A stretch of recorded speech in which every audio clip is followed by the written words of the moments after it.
o quinto domingo do mês, que nem sempre acontece, mas quando acontecendo, a gente poder ter um dos dois encontros focado nesse tema da família. Um culto da família, um culto para a família. E eu sei que para muitos, para alguns, não sei, isso possa parecer algo extremamente convidativo.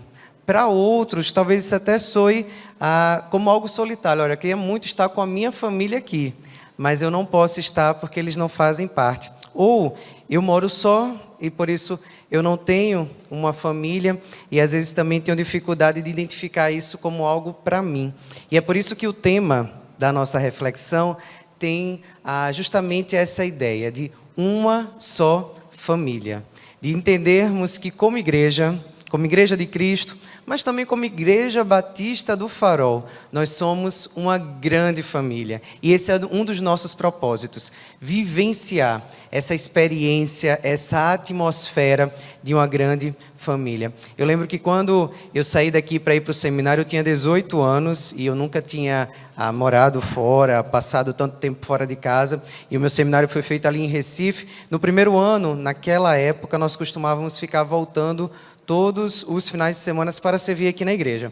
A partir do segundo ano, a gente ficava lá em Recife direto e encontrávamos uma igreja para estar servindo e nos desenvolvendo lá. E eu lembro exatamente do meu primeiro domingo, no meu segundo ano de seminário. Meu primeiro domingo em Recife, eu lembro que eu cheguei na porta do seminário e aí na época você poderia ir para frente, para o outro lado. Eu digo isso porque mudou a mão hoje ali da Padre Inglês. E eu olhei e eu falei, olha, se eu for para frente, eu posso pegar o ônibus e ir para tal igreja. Se eu pregar para cá, eu posso também pegar o ônibus e ir para tal igreja. Eu fiquei pensando, para onde é que eu vou? E eu me senti extremamente perdido, porque ao longo de 18 anos, eu tinha tido a experiência de viver a experiência de uma família, né, como igreja, crescendo aqui, vivendo aqui, e para mim foi muito desafiador, tanto encontrar um local, como começar a viver uma nova experiência de família. E eu não sei se você já passou por isso, talvez chegar aqui sozinho, talvez sentir assim, olha, tanta gente próxima, tanta gente que se conhece, tanta gente que é família, que é uma característica da nossa igreja também, né? Se você chegou aqui, você descobriu isso. Você foi começando a perceber, então, olha, fulano é primo de fulano, que casou com o primo de cicrano, e aí a gente acaba tendo literalmente uma grande família. Na verdade, a gente vai se casando entre a gente e vários parentescos vão acontecendo, e a gente vai se sentindo, às vezes, até perdido ou sozinho em meio a tudo isso. Mas a reflexão que eu quero trazer hoje diz respeito a isso. Nós resgatarmos esse senso, esse sentido de sermos uma só família. Independente de onde você vem, se você é daqui ou não, tá? Se você já tem uma experiência de igreja ou não, independente se sua família faz parte, independente até de se você mora só ou não, que você possa se sentir hoje acolhido através dessa reflexão, entendendo, crendo e vivendo a realidade de que nós somos uma só família. E para isso eu quero lhe convidar a abrir a sua Bíblia lá no Salmo 68. E para a alegria do Lucas, que está lá em cima, eu vou mudar o versículo 3, nós vamos começar do versículo 1, Lucas. Nós vamos ler do verso 1 ao verso 6, tá? Eu falei Salmo? Falei, né? Salmo 68, do verso 1 ao verso 6. Se você estiver com a sua Bíblia, você pode me acompanhar na leitura. Na minha versão diz assim: Levanta-te, ó Deus, e despeça teus inimigos. Fujam de ti todos que te odeiam. Sopra-os para longe como fumaça e derrete-os como cera no fogo. Que os perversos sejam destruídos na presença de Deus. Verso 3. Que os justos, porém, se alegrem, exultem na presença de Deus e sejam cheios de alegria. Cantem louvores a Deus e a seu nome. Exaltem aquele que cavalga sobre as nuvens. Seu nome é Senhor. Alegrem-se em sua presença. Pai dos órfãos, defensor das viúvas, esse é Deus, cuja habitação é santa. Deus dá uma família aos que vivem sós. Liberta os presos e os faz prosperar. Os rebeldes, porém, ele faz morar em terra árida. Ó Deus, quando tu conduziste teu povo, quando marchaste através do deserto, a terra tremeu e o céu derramou chuva. Diante de ti, ó Deus do Sinai, diante de ti, ó Deus de Israel. Vamos falar com o Senhor mais uma vez? Nós te agradecemos, porque nós podemos, Pai, entrar na Tua presença, buscar a Tua face, ouvir a Tua voz e entender aquilo que o Senhor quer falar às nossas vidas. Minha oração é que nesta noite, nossos corações possam estar abertos para Te ouvir, que o Senhor possa livremente falar aos nossos corações, possamos ser transformados pelo poder que é a Tua palavra, Deus. É a nossa oração, em nome de Jesus. Amém.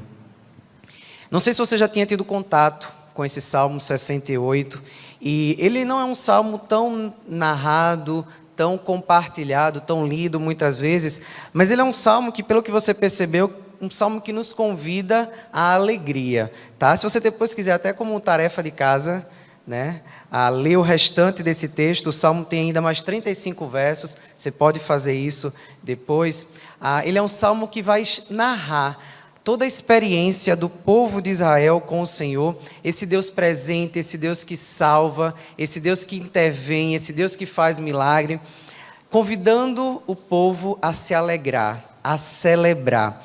E é muito importante a gente entender que, diante da majestade do nosso Deus, da soberania do nosso Deus, nós também precisamos ter essa mesma disposição, essa mesma atitude. Esse texto aqui, ele foi escrito, possivelmente, diante daquela situação que está lá no livro de 2 Samuel, no capítulo 6, quando Davi, ele torna-se legitimamente rei, porque ele passa um tempo entre a assunção de rei e até substituir Saul, ele passa um tempo sem assumir ali o reinado. Depois que ele assume o reinado, ele invade Jerusalém, para que Jerusalém possa se tornar ali realmente capital do reino, e naquela época a Arca do Senhor, né, que tinha sido construída ainda no tempo ali do deserto, ela não estava em Jerusalém, a arca ela é levada. E nessa procissão, né, de levar a arca até Jerusalém, com muita alegria, o texto fala inclusive que Davi dançava na frente da arca. Foi justamente nesse momento em que acredita-se que esse salmo ele foi escrito. E por isso que ele é um salmo que nos convida à alegria, a nos alegrarmos, celebrarmos, rejubilarmos, para que nós possamos celebrar a presença de Deus no meio do seu povo. Inclusive era isso que a Arca do Senhor significava. Não sei se você está familiarizado com esse termo, se você tem contato com o Antigo Testamento, mas quando a gente fala sobre a Arca do Senhor ela representava a presença de Deus no meio do seu povo. No deserto, quando o povo vivia como nômade, saindo de um lugar para o outro, quando eles iam, a arca ia à frente, e isso representava Deus no meio do seu povo. Esse Deus presente, esse Deus que acompanha, esse Deus que livra dos inimigos, esse Deus que fez tantas coisas na história do povo de Israel. E o que isso tem a ver com sermos uma só família? Na leitura desse texto, me veio à mente, ao coração, pelo menos 3 marcas, que como igreja, para sermos uma verdadeira família, uma só família, nós precisamos carregar. E a primeira dessas marcas é a marca da fé. A família de Deus, ela é marcada e ela precisa ser marcada pela fé. E esse texto que nós lemos, ele é um texto fantástico, porque ele mostra que o Deus que nós servimos não é um Deus distante. Não é um Deus invisível, inacessível. Ele é um Deus invisível, mas um Deus presente, um Deus pessoal. Tanto que o texto começa falando justamente sobre isso. Olha, levanta-te, ó Deus, e vem ao nosso favor. Levanta-te, ó Deus, e esteja conosco. E nós cremos que o Deus que nós servimos é esse Deus que atua no mundo, que atua na nossa história, que atua na nossa vida, que atua na nossa família. Deus não é um Deus que, como alguns acreditam, um designer inteligente que criou o mundo e deixou ele funcionando por si só. Deus, ele continua atuando, e ele continua presente, ele continua inclusive nos ouvindo, e é por isso que a fé precisa ser uma marca daqueles que são família de Deus, que são filhos de Deus reunidos como família. Eu queria lhe chamar a atenção aqui nos 2 primeiros versos, porque o autor ele vai começar a trazer algumas realidades que muitas vezes são assustadoras, mas quando Deus se faz presente, Ele transforma tudo isso, e Ele consegue fazer com que essa realidade que talvez até nos amedrontaria, ela passe a nos trazer paz e novo sentido. Se você ler comigo, verso 1 e 2, nós lemos, ele fala, olha, levanta-te, ó Deus, e despeça teus inimigos, fujam de ti todos os que te odeiam, sopra-os para longe como fumaça, e derrete-os como cera no fogo, que os perversos sejam destruídos na presença de Deus. E lendo sobre isso, eu destaquei primeiro aqui, quando nós olhamos a questão daquilo que parece ser intransponível. Amém. Muito obrigado, Dayan.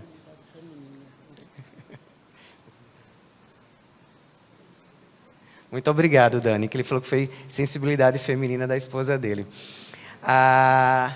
O intransponível.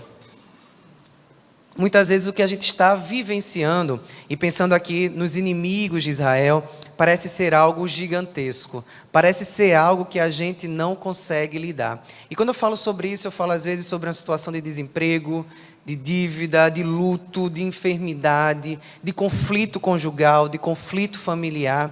Aquilo que na sua vida hoje parece ser intransponível, como os inimigos de Israel, dá uma olhada no que o texto diz que o Senhor faz. Aquilo que é intransponível, Ele dispersa.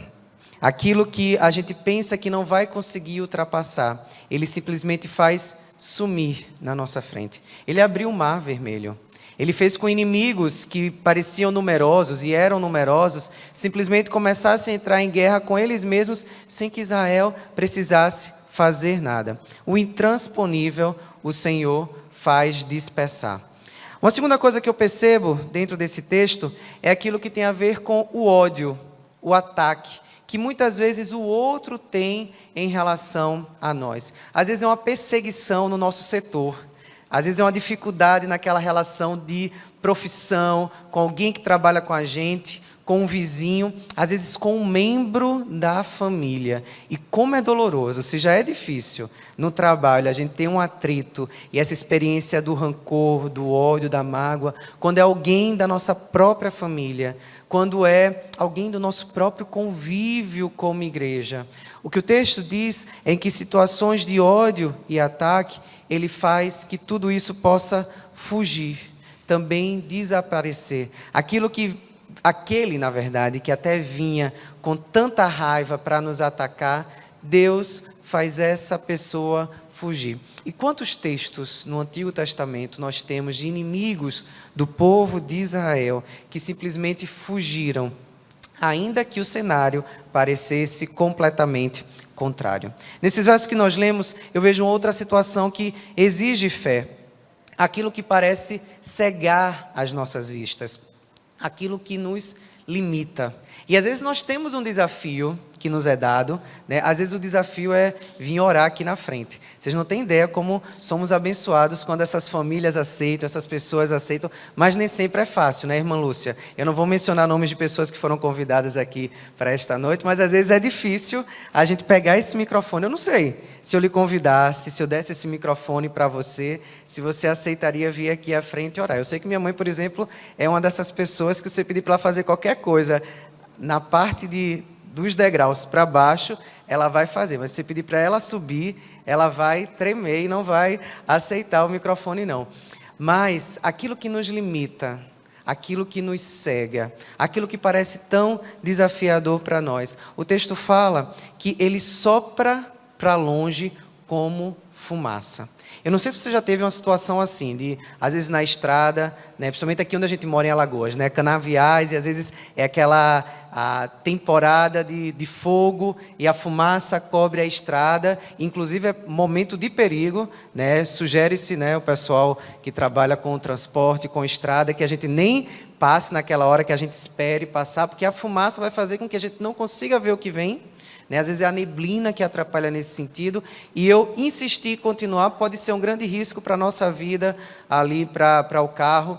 E o que o texto diz é que Deus faz com que isso suma, desapareça como fumaça. Eu não sei se você está passando por algo desse jeito na sua vida, que talvez te traga a sensação de limitação, de cegueira, mas o que a palavra diz é que ele sopra para longe. O texto também diz que outro momento que exige fé de nós é situações de dureza. tá? E às vezes a dureza não necessariamente é financeira, né? Como a gente costuma falar, estou, né, duro hoje, mas dureza de coração. Inclusive, até quando a Bíblia fala sobre divórcio, lá em Mateus capítulo 19, fala que muitas vezes isso acontece por conta da dureza do coração do homem. E quantas vezes nós deixamos de viver o propósito de Deus para a nossa vida, a vontade de Deus para a nossa vida, por conta da dureza do coração. E às vezes não é a dureza do nosso coração, mas é a dureza do coração da pessoa que caminha com a gente. Às vezes é a dureza do coração com a pessoa que nós temos que nos relacionar. E olha o que o texto diz, que ele derrete-os como cera no fogo. E é tão interessante essa ilustração bíblica, porque a cera, quando ela está dura, ela machuca. Ela é capaz até de quebrar algo se algo de cera a gente ali atirar. Mas basta colocar um fogo. E toda aquela força, aquele poder daquela cera se desfaz. E é isso que Deus diz que faz com o inimigo, com a dureza que se apresenta à nossa volta. Pode parecer que o coração ali do chefe está extremamente duro. Mas o texto diz que Deus ele derrete como cera o mais duro dos corações. Ele fez isso inclusive com o faraó, liberando o povo para ir ao deserto. Mas o texto fala também sobre aquilo que é mal, tá? E aquilo que é mal no sentido do contrário ao bem, tá? Do contrário àquilo que é a ação benigna em nosso favor, tá? E aquilo que é mal, tá? Deus destrói, tá? Independente daquilo que esteja acontecendo, independente daquilo que foi talvez até ameaça que você tenha recebido, tá? Diante do Senhor, no exercício da fé nele, o Senhor destrói. E quando eu estava lendo sobre isso, e nessa primeira marca da fé, que nos leva a viver o que Deus dispersa, faz fugir, sopra para longe, derrete como cera, e Ele destrói, e nos faz inclusive superar o insuperável, transpor o intransponível, viver as maravilhas de Deus na nossa vida. Eu lembrei de uma canção, tá? Que se você tem mais tempo aqui na igreja, e eu estava até conversando com a minha esposa sobre isso, quando eu falo mais tempo, talvez década de 90, tá? A gente recebeu aqui, certa vez, um grupo para cantar um musical chamado O Sonhador, tá? E alguns talvez foram até também aqui no Teatro Marista assistir. Quantos estavam nessa época aqui e acompanharam? Olha, tem alguns remanescentes desse período. E tem uma música deles, inclusive do Samuel,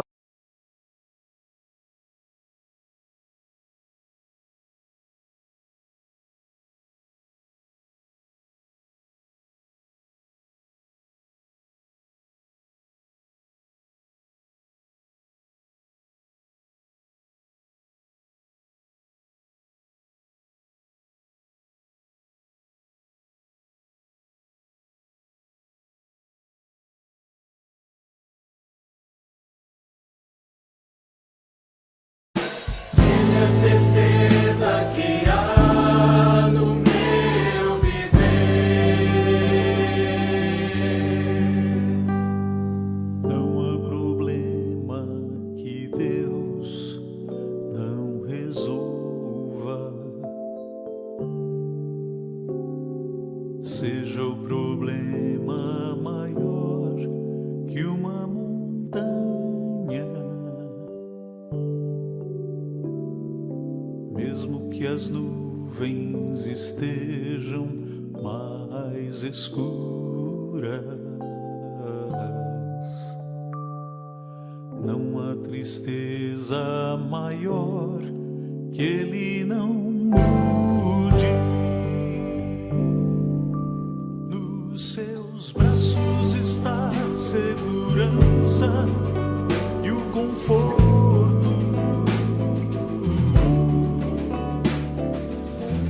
Certeza que há no meu viver. Nos seus braços está a segurança e o conforto. Ele é certeza que há no meu viver. Vinde a mim como estás,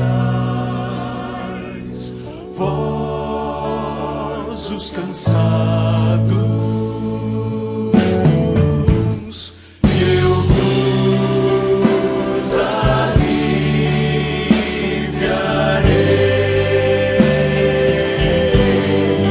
Nos seus braços está a segurança e o conforto. Ele é a certeza que há no meu viver. Nos seus braços está a segurança e o conforto. Ele é a certeza que há no meu viver. No meu viver. No meu viver. No meu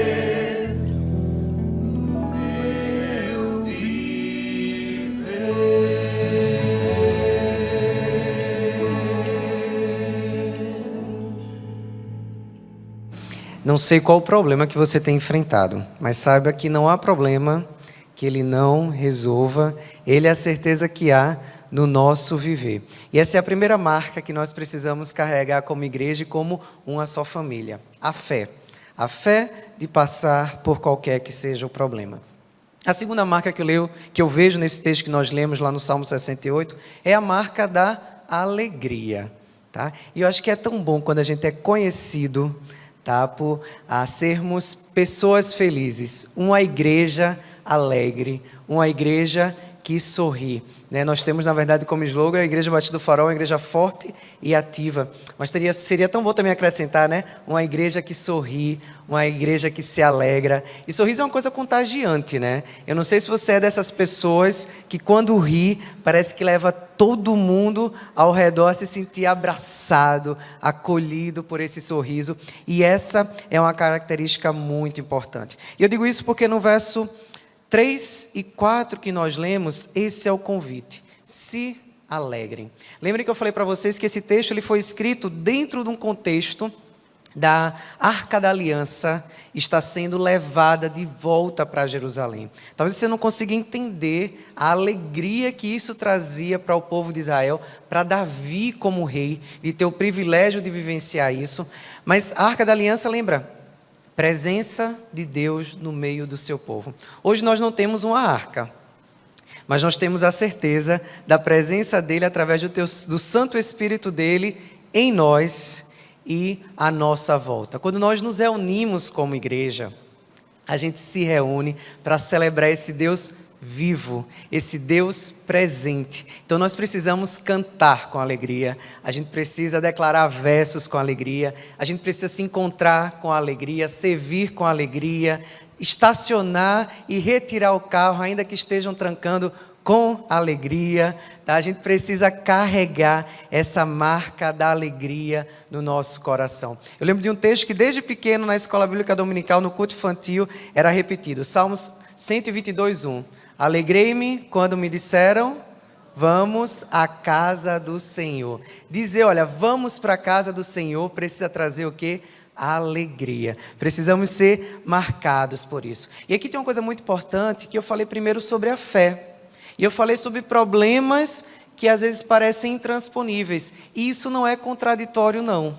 Ainda que, em meio aos problemas, a alegria precisa também continuar sendo marcas em nossa vida. Tiago, no capítulo 1, verso 2 ao 4, diz: meus irmãos, considerem motivo de grande alegria o fato de passarem por diversas provações, pois vocês sabem que a prova da sua fé produz perseverança, e a perseverança deve ter ação completa, a fim de que vocês sejam maduros e íntegros, sem lhes faltar coisa alguma. Eu sei que é desafiador colocar em prática o que Tiago diz aqui, olha, tenha um motivo de grande alegria o passar por provações. Mas passar por provações nos leva a experienciar esse agir de Deus e promover, fortalecer, produzir a perseverança em nós. E é por isso que nós precisamos, ainda que em provações, passar com alegria. E quando eu falo passar com alegria, não é sorrindo somente não. Porque às vezes na dor vem o choro, na dor vem a tristeza. Mas aqui a gente está falando sobre o contentamento, que é algo que é interno e que independe da situação. Eu pensando sobre isso, lembrei também do Senhor Jesus falando aos seus discípulos lá em Mateus no capítulo 5, quando ele fala sobre as bem-aventuranças. E bem-aventurado significa isso, feliz. E eu até separei aqui, se você quiser abrir a sua Bíblia lá em Mateus capítulo 5, verso 13 e 12, veja o convite de Jesus. Em qual momento, ou em quais momentos a gente precisa ser feliz? Eu preciso ser feliz, ele vai dizer assim, olha, bem-aventurados os pobres em espírito, pois deles é o reino dos céus. Bem-aventurados, vejam só, os que choram. Felizes aqueles que choram, porque eles vão ser consolados. Felizes os humildes, porque receberão a terra por herança. Felizes os que têm fome e sede de justiça, ainda que numa situação, num momento, numa realidade em que justiça parece uma coisa tão difícil de ser vista e vivida, mas felizes aqueles que esperam pela justiça, felizes os que são misericordiosos, os que são puros de coração, os que são pacificadores e os que são perseguidos por causa da justiça. E ele vai dizer no verso 12, olha, alegrem-se e regozijem-se na perseguição. E eu sei que muitas vezes a gente se levanta até para se queixar diante daquilo que é o desafio, muitas vezes até de carregar a nossa fé, né? De dizermos que somos cristãos em meio a uma sociedade com valores tão corrompidos e que muitas vezes sim nos perseguem. Mas o que o texto fala, olha, quando isso acontecer, se alegrem e se regozijem, porque a alegria precisa ser uma marca também de vocês, como igreja minha, como família. Alegria e simpatia no trato, no falar, no agir, como eu falei aqui, no servir, no louvar, no cultuar, no acolher, no cuidar, no agir com misericórdia. E eu não sei como é que foi a primeira vez que você chegou aqui no templo, mas eu espero que você tenha sido recebido com alegria pelos nossos amados introdutores, com um sorriso no rosto, porque isso faz toda a diferença. Como é bom quando a gente chega e alguém com um sorriso nos dá um bom dia, nos dá uma boa noite. Essa precisa ser uma marca também. Inclusive lá em Atos, no capítulo 2, nós vemos que a igreja de Cristo, quando ela surge, ela era caracterizada por isso. Era uma família que carregava simpatia e sinceridade do coração. Eu até trouxe o texto aí para os irmãos acompanharem. Atos 2, versos 46 e 47. Veja só. Todos os dias continuavam a reunir-se no pátio do templo. Partiam pão em suas casas e juntos participavam das refeições, com alegria e sinceridade de coração, louvando a Deus e tendo a simpatia de todo o povo. E o Senhor lhes acrescentava todos os dias os que iam sendo salvos. E é muito interessante porque aqui no começo do livro de Atos nós vemos o crescimento da igreja. A igreja ia crescendo, 2.000, 5.000, era muito rápido o crescimento. E olha qual era a estratégia evangelística deles. Olha qual era a estratégia de crescimento da igreja. Era alegria e sinceridade de coração que fazia com que o povo olhasse para a igreja de Cristo com simpatia. E assim ia sendo acrescentados que iam sendo salvos. Eu não sei como é que os nossos vizinhos nos olham, ou como as pessoas à nossa volta enxergam a nossa igreja. Eu não sei se a gente tem conseguido gerar esse olhar de simpatia, de eles olharem, olha, eu quero ser como esse grupo que no domingo, podendo estar em qualquer lugar, às 18 horas estão ali reunidos, louvando, cantando, independente da situação que eles vivem. Precisamos ser marcados pela alegria.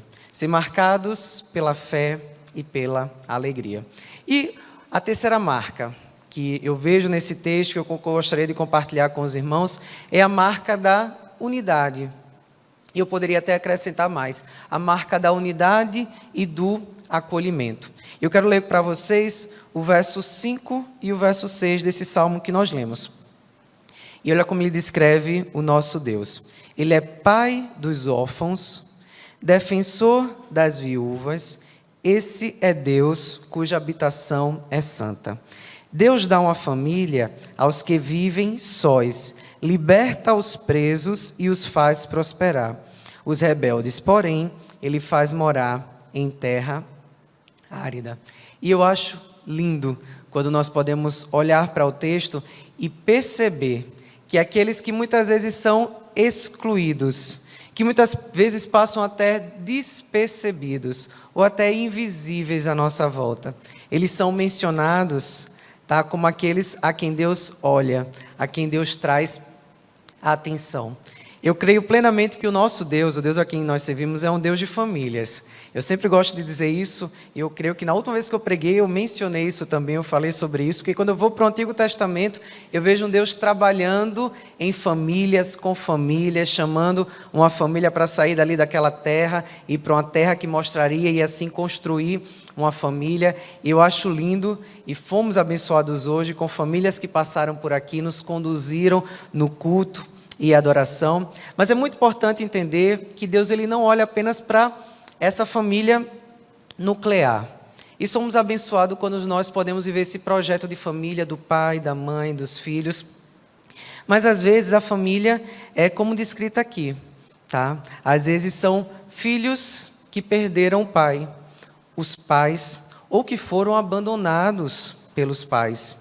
Nós vemos aqui também viúvas, pessoas que perderam seus maridos ou viúvos, pessoas que perderam as suas esposas, talvez até numa perda extremamente precoce, e que eles são vistos por Deus.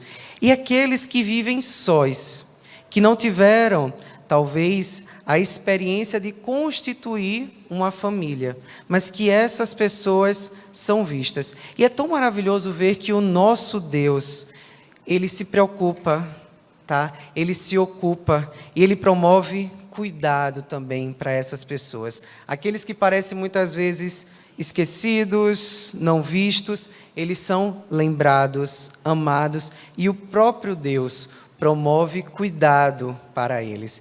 E é um privilégio ver que ele fala, olha, para o órfão eu dou paternidade.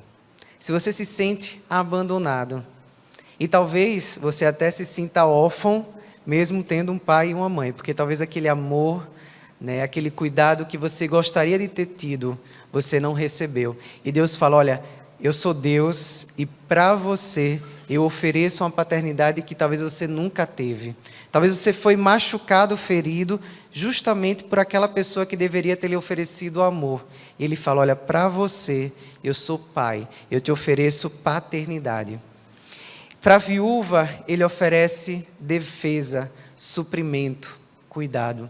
E é muito importante a gente entender o contexto bíblico aqui, que nesse tempo em Israel, órfãos, viúvas, solteiros, mulheres solteiras, elas eram extremamente discriminadas, eles eram extremamente excluídos. E era um sofrimento, tá, para a família que aquilo dali acontecesse. Mas Deus ele fala, olha, essas pessoas elas são amadas para mim. Para o órfão eu ofereço paternidade.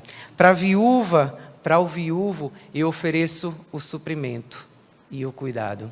Tudo aquilo que você precisa, eu estou aqui para atender. Eu vejo a sua dor, eu vejo a sua tristeza e eu cuido de você em meio ao seu luto, em meio à sua perda. E ele vai também dizer que para o solteiro, para aquele que vive só, ele dá uma família. E é por isso que nós precisamos despertar para o fato de nós sermos uma família, porque Deus oferece paternidade, cuidado e família através de mim e através de você. Talvez estejam alguns órfãos à sua volta. Talvez tenham algumas viúvas e viúvos à sua volta. Talvez tenha alguns solteiros à sua volta. E sabe o que Deus quer que você seja para essas pessoas? Família. Porque é isso que Ele oferece. E nós somos as mãos, os pés, o abraço de Deus para essa pessoa. E eu não sei qual tem sido a sua postura como igreja. Eu falo particularmente a nossa postura como Igreja Batista do Farol. Mas nós precisamos ser essa igreja unida, e essa igreja que acolhe. Nós precisamos, inclusive, vencer o preconceito. E eu digo isso porque Hoje em dia, cada vez mais, eu tenho conversado e recebido, até no gabinete às vezes, algumas pessoas passando por situações como essa e que colocam justamente isso. Olha, pastor, às vezes eu sinto como se olhassem para mim com um preconceito, né? Olhassem para mim de uma maneira diferente, justamente por eu não ter casado, justamente por eu ter me divorciado. E a gente precisa entender que, como igreja, nós somos a família que essas pessoas precisam. E eu digo isso de uma maneira até particular, porque nós começamos ontem um novo ministério, um trabalho aqui em nossa igreja, que é um trabalho com adultos solteiros. E tem até uma foto do nosso encontro de ontem. Nós nos encontramos aqui e nós temos chamado esse grupo de Plenitude em Cristo. Só que esse grupo não é um grupo isolado, até porque senão a gente vai deixar de ser igreja. Tá? Se a gente isolar esse grupo do restante da igreja, a gente deixa de ser igreja. A ideia é que esse grupo esteja vivendo como família. A gente precisa incluir, a gente precisa abraçar, a gente precisa amar e a gente precisa ser juntos uma família. E o meu desejo, tá certo? É que você, ao se aproximar, ao sentar perto de quem está do seu lado, você possa ser essa família. Eu não sei como é que você entra e como é que você sai. Tá? E eu sei que às vezes, se talvez você já tenha até se sentido sozinho aqui, olha, vim para a igreja e ninguém nunca me abraçou, vim para a igreja e ninguém nem me percebeu. Mas às vezes também a gente chega aqui e nós chegamos depois que o culto começa e a gente sai antes do culto acabar. Tá? E aí fica difícil a gente conseguir construir amizade, fazer vínculos e acolher dessa forma. Mas eu queria te convidar a gastar mais tempo como igreja. Tá? Tenta conhecer as pessoas que sentam perto de você. Tá? Tenta oferecer a essas pessoas amizade, conhecer por nome. Tá? A gente tem, por exemplo, na quarta-feira um momento fantástico. E eu vejo muitos aqui vindo, mas não ficando para o nosso momento de comunhão. E é um momento de troca, de compartilhar.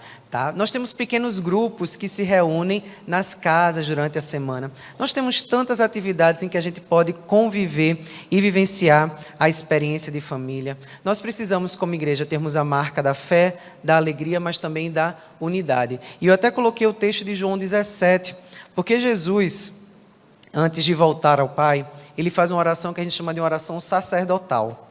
Inclusive, eu gosto muito de pensar que Jesus orou por mim e por você, porque ele orou pelos discípulos que estavam ali presentes, mas o texto fala também que ele roga por aqueles que ainda iriam crer, ou seja, ele orou por mim e por você. Olha que privilégio. E lá em João 17, 20 e 21 diz assim: minha oração não é apenas por eles, rogo também por aqueles que crerão em mim, por meio da mensagem deles, para que todos sejam um, Pai, como tu estás em mim e eu em ti, que eles também estejam em nós, para que o mundo creia que tu me enviastes. Eu até destaquei ali a ideia de para que todos sejam um, para que o mundo creia que tu me enviastes. E é tão maravilhoso perceber que quando a gente vive a unidade, tá? A marca da unidade, nós também levamos as pessoas a ver Cristo em nós, a reconhecer essa experiência. A fé que nós vivemos e a fé comunitária compartilhada aponta para Cristo. A alegria, quando a gente consegue viver, ela traz simpatia para o povo e aponta para Cristo. Mas a unidade e o acolhimento de ser uma só família, tá? De nos sentirmos incluídos, pertencentes, abraçados, amados, também aponta para Cristo. Para que todos sejam um, para que o mundo creia que tu me enviastes. E eu não sei se você tem se sentido como família, ou se talvez você até chegou aqui hoje sentindo isso, olha, sozinho.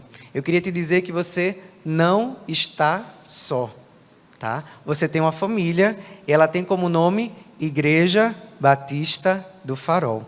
E às vezes, tá, pode ser que o pastor não consiga ir à tua casa, pode ser que um dos pastores não consiga fazer o contato naquele momento que você gostaria.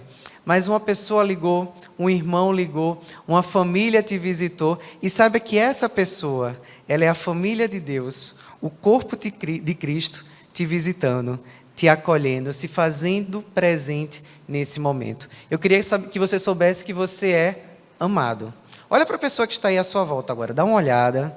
Dá um sorriso, que a nossa marca é a alegria. E deixa ela perceber no teu olhar, tá certo? Pode olhar quase que 360 graus aí, ó. Tem muita gente à tua volta.